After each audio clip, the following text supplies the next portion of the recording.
오늘은 사도행전 1장 6절에서 8절 말씀을 가지고 해야 할 일이라는 제목으로 여러분과 함께 말씀의 은혜를 나누도록 하겠습니다. 우리가 신앙생활을 하면서 가장 원하는 것이 있다면 무엇일까요? 여러 가지가 있겠지만 그 중에 하나는 아마도 하나님의 때를 아는 것이 아닐까 하는 생각을 합니다. 기도하면서도 하나님이 응답해 주시는 때가 언제인지 궁금하고, 하나님이 나에게 은혜를 주실 때가 언제인지 알고 싶고, 하나님의 뜻이 언제 이루어질지 알기를 원할 것입니다. 하나님의 때를 기다리기 위해서는 인내해야 한다는 것도 알면서도 우리는 조바심이 날 때가 있습니다. 전능하신 하나님이신데 왜 이리 늦으시는지, 뭐가 그리 준비할 게 많으신지 우리는 마음이 급해지기도 합니다. 왜냐하면 우리는 하루라도 빨리 응답이 왔으면 좋겠다는 생각, 그리고 지금이 나에게 응답하실 가장 적합한 때라고 생각하기 때문입니다. 그런데 이것은 우리의 입장입니다. 하나님은 우리를 위해서 계속 일하고 계십니다. 우리를 인도하시기 위해 모든 상황과 환경을 만들고 계시고, 우리의 기도를 응답하시기 위한 때를 계획하고 계십니다. 그러나 하나님의 생각과 우리의 생각은 다를 때가 많습니다. 이때 우리는 하나님의 뜻을 따라야 합니다. 그러기 위해서는 하나님의 뜻을 간구하는 자가 되어야 합니다. 만약에 기도하면서 내 뜻대로 되고 싶어서 고집을 부른다면 하나님께 기도할 필요가 없습니다. 그냥 내 뜻대로 하면 되는 것입니다. 내가 할 수 있는 것이 아니어서 기도하는 것이지만 내 뜻대로 되기만을 원한다면 그것은 성경이 말하는 기도는 아닙니다. 기도는 나의 소망과 소원을 하나님께 맡기는 것이고, 하나님을 전적으로 신뢰하는 것이고, 하나님을 의지하는 것이기 때문입니다. 물론 우리가 원하는 때와 뜻이 하나님의 때와 뜻에 맞는다면 하나님이 빨리 응답하실 수도 있고 즉시 이루시기도 합니다.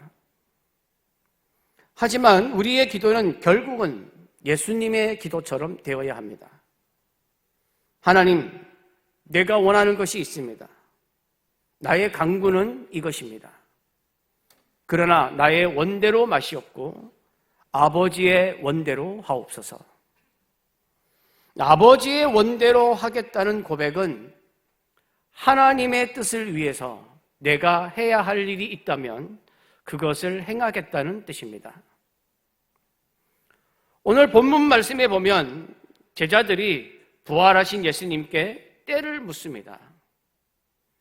그런데 예수님은 제자들에게 그 때를 대답하기보다는 오히려 너희가 해야 할 일이 있다고 말씀을 하십니다. 예수님은 십자가에 못 박혀 죽으시고 3일 만에 부활하신 후에 승천하시기 전에 제자들을 만났습니다.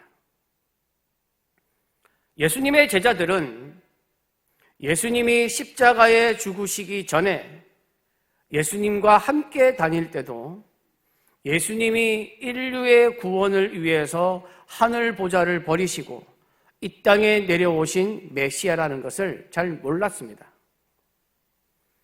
그래서 마태복음 8장과 마가복음 4장에 보면 제자들이 탄 배가 광풍을 만나서 위태롭게 되었을 때에 예수님께서 바람과 바다를 꾸짖어서 잠잠하게 하셨는데, 그것을 보며 놀랍게 여긴 제자들이 한 말은 그가 누구이기에 바람과 바다도 순종하는가 였습니다. 제자들은 예수님을 정치적 메시아, 즉 로마를 물리치고 이스라엘의 왕이 될 수 있는 사람이라고만 생각했습니다. 그래서 어느 날 야고보와 요한의 어머니가 예수님께 찾아와서 자기 두 아들을 주의 나라에서 하나는 우편에 하나는 좌편에 앉게 해달라고 말하였습니다. 이 이야기를 듣고 다른 10명의 제자들은 아니 엄마를 데리고 와서 청탁을 해? 라고 하면서 야고보와 요한에 대해서 분노하였습니다. 그러다가 예수님이 유대 종교 지도자들에 의해서 잡혀가게 되었을 때는 베드로는 예수님을 3번이나 부인했고 다른 제자들은 모두 다 도망가 버렸습니다. 그런데 제자들은 예수님이 죽으시고 3일 만에 부활하신 대사건을 경험하고도 아직도 자신들의 욕망에서 벗어나지 못하고 새장에 갇혀 있는 새처럼 자신들의 생각에 갇혀 있었습니다. 예수님이 부활하신 때를 맞춰서 제자들의 욕망도 함께 부활하였습니다. 그래서 사도행전 1장 3절에서 4절에 보면 부활하신 예수님이 제자들에게 하나님 나라의 일을 말씀하시고 예루살렘을 떠나지 말고 내게서 들은 아버지께서 약속하신 것을 기다리라고 말씀하셨음에도 불구하고 제자들은 또 자신들의 입장만 생각합니다. 오늘 본문 말씀 6절입니다. 함께 봉독합니다. 그들이 모였을 때에 예수께 여쭈어 이르되 주께서 이스라엘 나라를 회복하심이 이때니까 하니. 제자들은 예수님이 정치적 메시아이어야 한다는 자신들의 소망을 아직도 포기하지 않고 있었습니다. 그래서 로마에서 파견한 빌라도에 의해서 지배받고 있던 이스라엘의 주권이 예수님이 왕이 되심으로 회복되어야 한다고 생각했습니다. 예수님은 하나님 나라의 일을 말하고 있는데 제자들은 이스라엘 나라의 일을 생각하고 있었습니다. 예수님은 하늘의 일을 말하고 있는데 제자들은 땅의 일을 생각하고 있었습니다. 그러면서 제자들은 자기들이 원하는 이스라엘의 회복이 언제 이루어지는지 그때를 예수님께 묻고 있습니다. 제자들은 예수님과 계속 핀트가 맞지 않았습니다. 핀트가 맞아야 예수님의 뜻을 알 수가 있는데 자기 생각들을 버리지 못함으로 인하여 예수님과 핀트가 맞지 않아서 예수님이 말씀하시는 뜻을 알지를 못했습니다. 여러분, 우리도 예수님과 핀트가 맞아야 합니다. 핀트가 맞지 않으면 예수님의 뜻을 알 수가 없습니다. 기도를 많이 해도 예수님과 핀트가 안 맞으면 예수님이 주신 응답을 알아챌 수가 없습니다. 예수님이 하신 말씀을 알아듣지 못합니다. 그러면 어디에다 핀트를 맞춰야 합니까? 당연히 나를 예수님께 맞추어야 합니다. 예수님께 핀트를 맞추는 것이 신앙입니다. 예수님의 말씀을 알아들으려면 나에게 핀트를 맞추면 안 됩니다. 내가 예수님께 맞추어야 합니다. 내가 예수님의 말씀에 맞추어야 합니다. 그래야 예수님의 뜻을 알 수가 있습니다. 예수님의 말씀에 핀트를 맞추지 못하는 제자들은 자신들이 원하는 것을 예수님께 묻고 있습니다. 주께서 이스라엘 나라를 회복하심이 이때니까.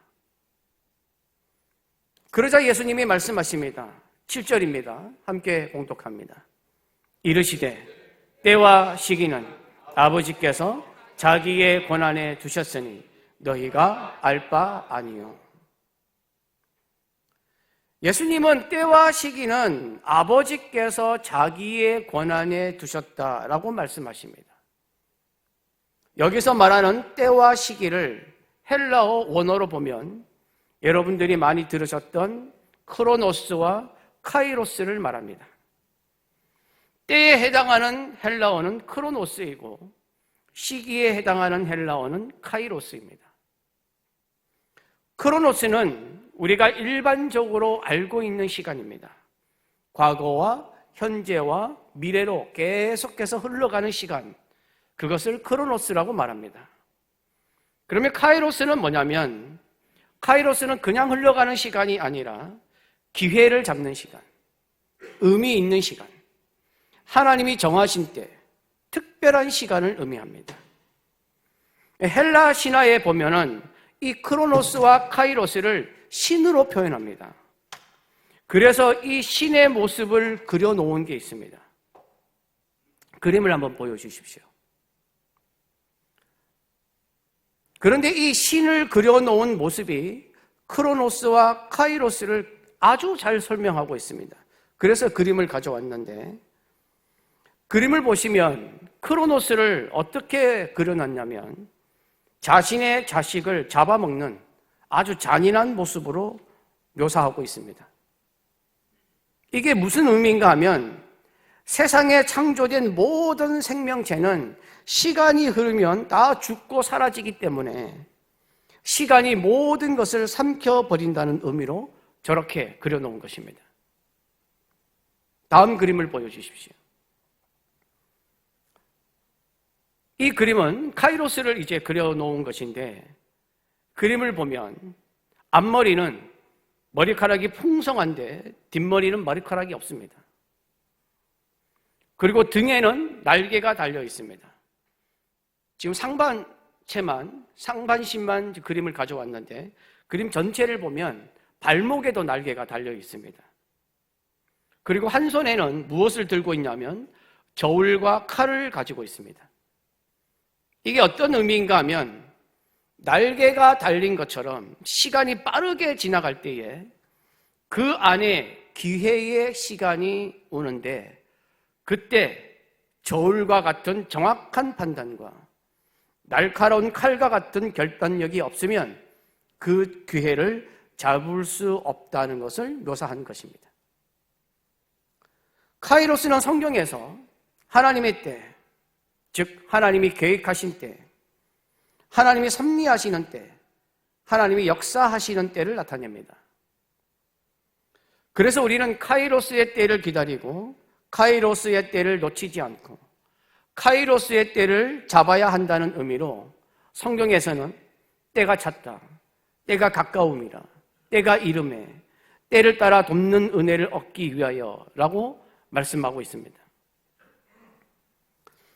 이렇게 7절 말씀에서 때와 시기, 즉 크로노스와 카이로스를 함께 사용한 것은 그냥 흘러가는 시간인 크로노스나 하나님의 때를 가리키는 특별한 시간인 카이로스나 모든 시간은 다 하나님이 주관하신다는 것을 말씀하는 것입니다. 그래서 우리는 때와 시기를 하나님께 맡겨야 합니다. 우리에게 제일 좋은 때를 제일 잘 아시는 분은 하나님이십니다. 우리에게 제일 적합한 때를 정확하게 아시는 분도 하나님이십니다. 그러므로 우리는 우리 인생의 모든 시간을 하나님께 맡겨야 합니다. 때를 제일 정확하게 아시는 하나님께서 우리 인생의 시간을 운영하시는 줄 믿습니다. 그래서 7절 마지막에 보면 때와 시기는 너희가 알 바 아니요 라고 말씀하고 있습니다. 예수님의 재림이 언제인지, 종말이 언제인지, 제자들의 착각처럼 이스라엘 나라가 언제 회복되는지, 우리의 입장에서는 기도가 언제 응답되는지, 언제 은혜가 있는지, 언제 복이 임하는지, 언제 부흥이 있는지, 이런 때와 모든 시기는 하나님이 주관하시기에 우리가 알 바가 아니라는 것입니다. 그러면서 예수님은 오히려 너희가 할 일이 있다고 말씀합니다. 때와 시기는 하나님께 맡기고 너희는 해야 할 일이 있다고 말씀하고 있습니다. 그 해야 할 일이 바로 사도행전 1장 8절입니다. 함께 봉독합니다. 오직 성령이 너희에게 임하시며 너희가 권능을 받고 예루살렘과 온 유대와 사마리아와 땅끝까지 이르러 내 증인이 되리라 하시니라. 우리가 해야 할 일은 예수님이 명령하신 사명을 감당하는 것입니다. 그러면 예수님께서 명령하신 사명은 무엇입니까? 예수님이 이 땅에 오셔서 본격적으로 복음을 전하시기 시작한 때를 우리는 공생애라고 부릅니다. 예수님이 이 공생애를 시작하실 때에 처음으로 선포한 것이 마태복음 4장 17절, 회개하라, 천국이 가까이 왔느니라 라는 복음입니다. 그리고 예수님은 복음을 위하여 보내심을 받았다고 말씀하십니다. 누가복음 4장 43절입니다. 예수께서 이르시되 내가 다른 동네들에서도 하나님의 나라 복음을 전하여야 하리니 나는 이 일을 위해 보내심을 받았노라 하시고, 또한 예수님은 부활하신 후에 우리에게 복음의 사명을 주셨습니다. 마태복음 28장 19절에서 20절입니다. 그러므로 너희는 가서 모든 민족을 제자로 삼아 아버지와 아들과 성령의 이름으로 세례를 베풀고 내가 너희에게 분부한 모든 것을 가르쳐 지키게 하라. 볼지어다 내가 세상 끝날까지 너희와 항상 함께 있으리라 하시니라. 마가복음 16장 15절에는 이렇게 말씀합니다. 또 이르시되 너희는 온 천하에 다니며 만민에게 복음을 전파하라. 이에 복음 전파는 예수님의 사명이자 예수님께서 우리에게 명령하신 사명입니다. 우리가 다른 사람들보다 먼저 구원받고 먼저 하나님의 자녀가 되고 먼저 예수 그리스도를 믿는 그리스도인이 된 것은 이 복음의 사명을 감당하기 위한 것입니다. 그래서 우리는 개인적으로나 교회에서나 또는 선교 기관을 통해서 복음을 몰라 세상에서 방황하며 세상의 논리에 빠져서 멸망의 길로 가는 사람들에게 복음을 전해야 합니다. 세상 사람들이 구원을 얻기 위해서는 복음을 들어야 합니다. 말씀을 들어야 합니다. 믿음은 말씀을 듣는 데서 시작이 됩니다. 로마서 10장 17절입니다. 그러므로 믿음은 들음에서 나며 들으면 그리스도의 말씀으로 말미암았느니라. 말씀을 듣기 위해서, 복음을 듣기 위해서는 전하는 자가 있어야 합니다. 소리가 들려야 합니다. 소리가 들리지 않으면 아무것도 알 수가 없습니다. 전하는 소리가 있어야 들음이 시작되는 것입니다. 예수님은 우리가 전하는 자로서의 사명을 감당하기를 원하십니다. 지금 우리가 여기 명륜제일교회 본당에 앉아서 예배를 드리는 것도 한국 땅에, 동래구에, 명륜동에 복음을 전하는 자의 소리가 있었기 때문에 가능한 것입니다. 사방을 둘러보면 십자가가 넘쳐나는 것도 복음을 전하는 자가 있었기 때문에 가능하였습니다.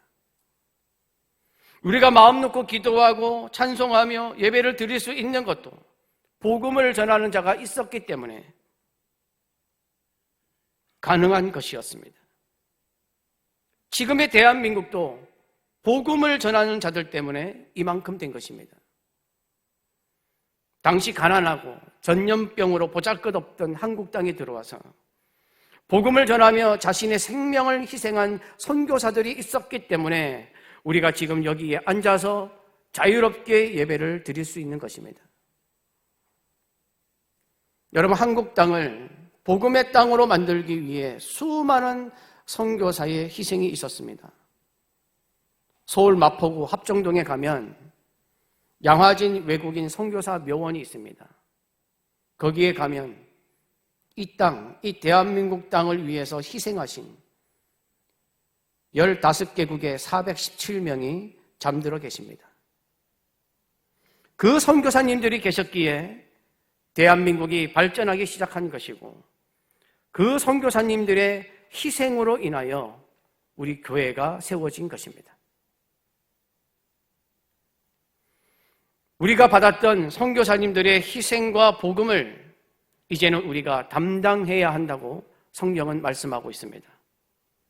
오직 성령이 너희에게 임하시면 너희가 권능을 받고 예루살렘과 온 유대와 사마리아와 땅끝까지 이르러 내 증인이 되리라 하시니라.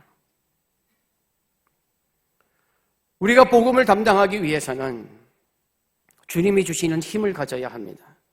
그 힘을 오늘 성경에서는 권능이라고 표현하고 있습니다. 원문을 보면 오직은 성령을 수식하고 있는 것이 아니라 권능이라는 단어를 수식하고 있습니다.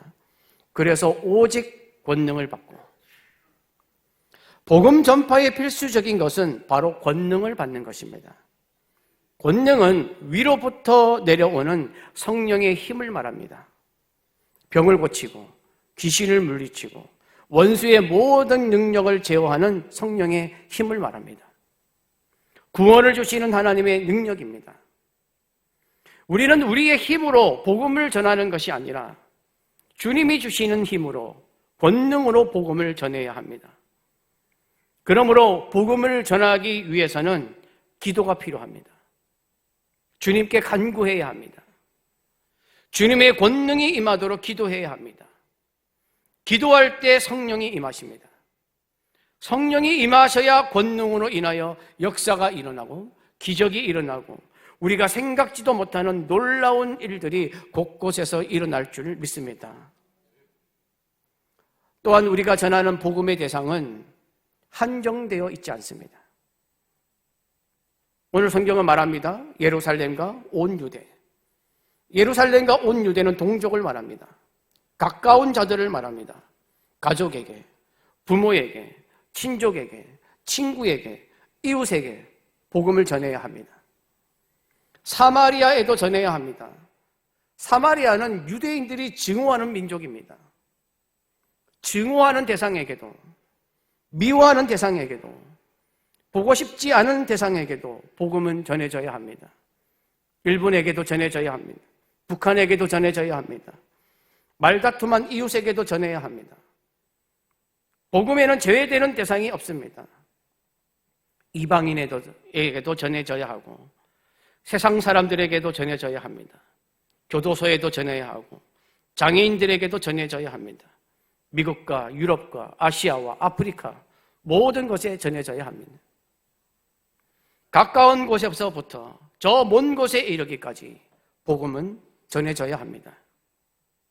혈통과 민족과 나라와 위치와 감정과 마음의 장벽을 넘어서 모두에게 전해져야 할 줄 믿습니다. 여러분 모두가 복음 전파에 어떤 모양이라도 동참하여 예수님이 명령하신 복음 사명을 감당하는 자들이 되시기를 축복합니다.